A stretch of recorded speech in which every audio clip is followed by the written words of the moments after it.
Alrighty, welcome back to Brush Up Your Game. I am David, and today we are looking at Spider Ham from Marvel United. This was a Kickstarter exclusive figure in the Spider-Verse expansion set. And yes, by and large, Spider Ham is not a fantastic character. However, that doesn't stop us from caring because Spider Ham eats whatever a spider can. Yeah, watch me get a copyright strike for that. Anyways, Spider Ham, fun character. Very, very enjoyable time. And people just like the character. Of course, we've got our wild, our double wild. Spider Ham has a double punch, two single punches, a couple of move punches. We like move punch. Move punch, very good card, very underrated card. Card I see a lot of heroes not having. And I'm grateful for move plus something. Speaking of move plus something, well, wouldn't it be nice if this move had a move plus something? Yeah, probably. A single heroic. So Spider Ham has 4 base cards, 5 if you count the wild, that are single actions. And this is what starts to hurt Spider Ham's usability. 5 singles, 4 doubles. Or I guess, well, let's not count the wilds. 4 and 4. 4 singles, 4 doubles. All of those doubles use punch, and Spider Ham not heroic at all. A single heroic, you're going to be depending on everybody else to clear threats out, rescue civilians. And I get it. It does reflect what Spider Ham brings, but yeah. All right. Spider Ham. What Spider Ham brings in terms of some special abilities. We've got the Toonie Web. If you end your turn in the villain's location, negate the next villain movement. I actually like this card. I think there's some utility for this card. I think this is an ability that doesn't get used very much. We don't see other heroes having a card like this. You want to use Spider Ham against a character like Rhino that depends on, charging up. The more he moves, the more damage he does. Sabretooth, very similar, going after a hunted hero and moving around. Uh, Basically, any villain that has cards that aren't based on movement numbers, but instead move clockwise or move counterclockwise to the next hero and do something. Those are where Spider Ham can really come into play.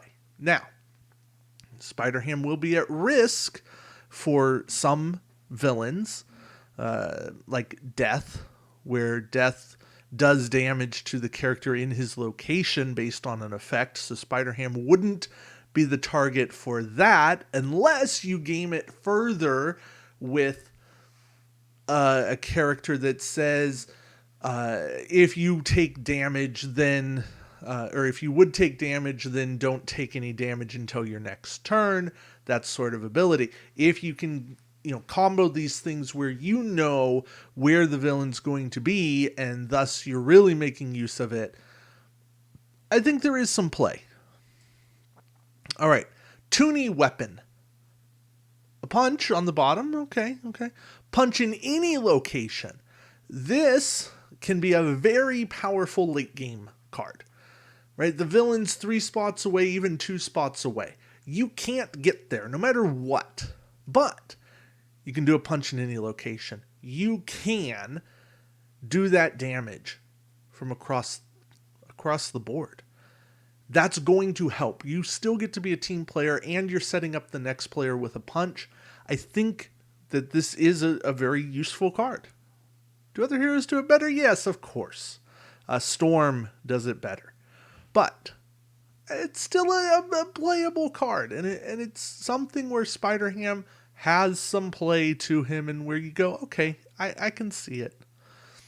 But lastly, the Toonie Essence. We get a second heroic here.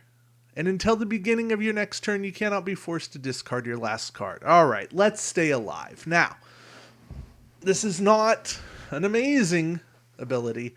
This isn't like Adam Warlock sticking around, and you can never be forced to discard your last card. However, if you know that you're going to be targeted, you have you have a location ability where you know where the villain's going to move, or because of, let's say, a Black Widow peek, you know you're going to be targeted. Go ahead, play this card. Save yourself. Put yourself in the line of fire. Except it's not really the line of fire because you're going to be fine. You're a cartoon after all. Even in a fictional world, you can be more fictional and have that versatility. Spider-Ham is fun. Spider-Ham is not meant to be super serious. I would like to think that Spider-Ham might have been a character that would have gotten a permanent effect had Spider-Ham been designed in Season 2. Spider-Ham is definitely on the weak end of designs in terms of character strength in the game. So if you're looking for a challenge, pull out Spider-Ham. If you're looking for somebody fun to play with kids, pull out Spider-Ham. Spider-Ham saw a lot of popularity because of Into the Spider-Verse. I think you'll see more because of Into the Spider-Verse 2. Very much worthwhile. All right. And I do want to just point out, yes, you've been seeing pictures and video up in the corner of my wife's painting, The Other Side of Brush Up Your Game. So thank you for watching. And until next time, keep brushing up your game. Take care, everybody.